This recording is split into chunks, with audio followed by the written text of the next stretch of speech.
Bienvenue à vous, chers téléspectateurs. Nous vous saluons dans le beau et précieux nom de notre Seigneur Jésus-Christ. Que le Dieu de gloire bénisse votre écoute et bénisse votre journée. Au nom puissant de Jésus. Amen. Nous ne cesserons jamais de vous féliciter, de vous retrouver une fois encore dans la parole de Dieu. Et c'est cette part qui ne nous sera jamais ôtée. Encore une fois, soyez bénis. Aujourd'hui, nous serons dans le livre de 2 Corinthiens, chapitre 5, le verset 7. Et nous serons également dans le livre de Hébreux, chapitre 11, le premier verset. En effet, la Bible nous dit, dans la lettre aux Corinthiens, la deuxième lettre aux Corinthiens, chapitre 5, le verset 7, « Nous marchons par la foi et non par la vue. » Chers téléspectateurs, nous ne pouvons pas parler de Dieu sans aborder la foi. Et si nous sommes des enfants de Dieu et nous croyons en Dieu, nous réclamons être les enfants d'Abraham, nous ne pouvons pas vivre cette vie sans parler de la foi. Notons aujourd'hui que la Bible aussi va nous dire, dans la lettre aux Hébreux, chapitre 11, premier verset, « Or, la foi est une ferme assurance des choses qu'on espère et la démonstration des choses qu'on ne voit pas. » Et nous connaissons déjà ce texte qui est assez profond et qui suscite un peu notre foi, qui nous amène à ne pas douter, à comprendre certaines réalités, qu'il peut y avoir des choses qui sont dans l'invisible que nous pouvons posséder en ayant véritablement confiance en notre Dieu. Nous devons le connaître certaines de ces dimensions dans lesquelles il opère pour que cela puisse nous donner de l'assurance et que nous soyons fermes dans notre résolution pour obtenir ce que nous voulons de Dieu. Et sachez en parenthèse que nous ne pouvons rien avoir de Dieu si nous n'avons pas la foi. Nous ne pouvons rien obtenir de Dieu si nous n'avons pas la foi. Et sachez qu'aujourd'hui, le thème sur lequel nous sommes en train de nous entretenir est au-delà de la croyance. Oui, on peut être un croyant sans avoir la foi en Dieu. Nous voulons que vous compreniez cette nuance pour que nous abordons les Écritures avec simplicité pour pouvoir recevoir la bénédiction qui en découle. Donc, nous voulons dire aujourd'hui, si nous parlons de la foi, si nous nous disons que nous avons une ferme assurance de quelque chose que nous espérons, cette chose-là que nous n'avons pas encore. Parce que cette définition que nous avons de la Bible nous dit la démonstration des choses que nous n'avons pas.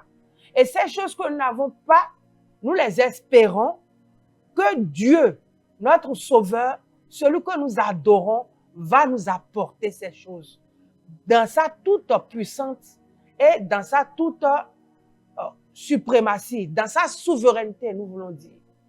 C'est-à-dire, nous démontrons déjà que cette chose que nous voulons, que nous désirons, qui est dans l'invisible, se manifestera dans le visible et nos mains vont toucher et nos yeux verront. Que vos yeux voient la gloire de Dieu au nom puissant de Jésus. Et nous disons, nous devons connaître certains caractères de notre Dieu, les attributs de celui à qui nous avons affaire. Sachons que dans cette émission, nous voulons parler de l'intégrité de notre Dieu. Et si nous avons foi en Dieu, nous devons savoir que ce Dieu dont nous espérons un miracle, nous attendons quelque chose, nous devons savoir que c'est quelqu'un qui est intègre. Et c'est fort à cela que nous allons rentrer dans le livre de Nombres, chapitre 23, le verset 19, et qui nous décrit un peu Dieu ici, qui nous dit « Dieu n'est point un homme pour mentir, ni le fils d'un homme pour se repentir.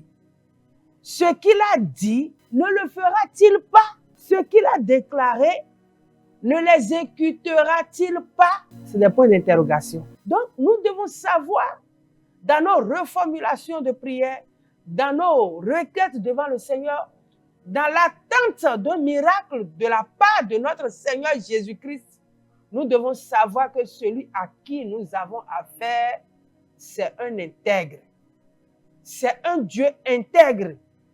C'est un Dieu qui n'est pas un homme pour mentir, ni le fils d'un homme pour se repentir.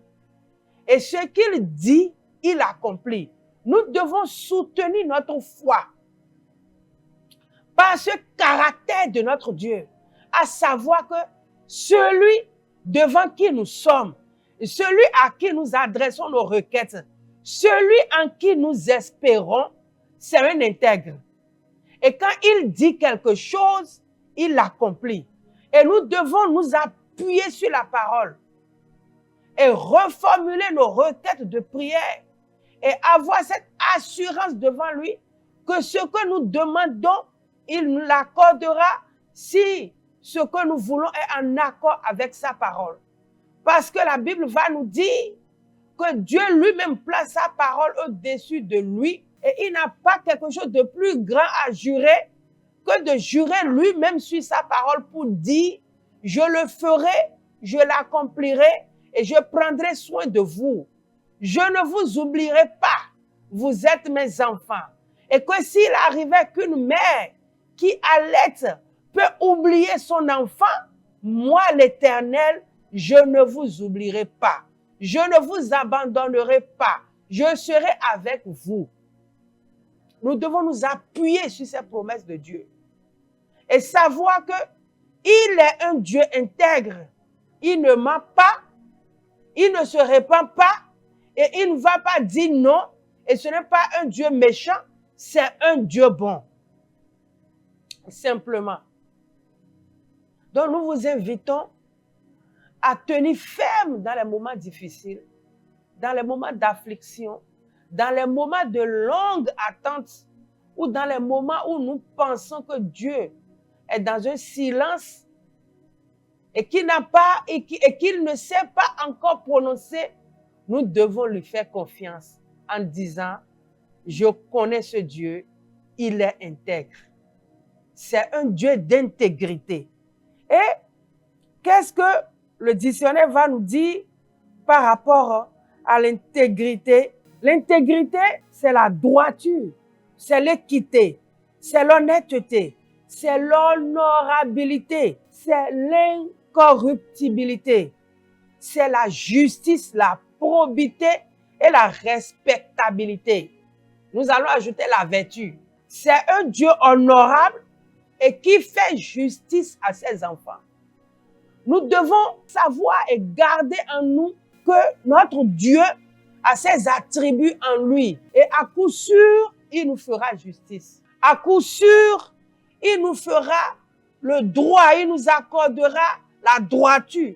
À coup sûr, c'est un Dieu honnête et c'est un Dieu incorruptible.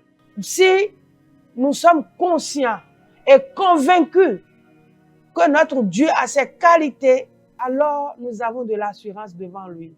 Nous pouvons dire, je m'attends à toi, Seigneur. Je sais que dans cette affaire, tu me feras justice. Tu ne m'abandonneras pas. Tu ne me laisseras pas.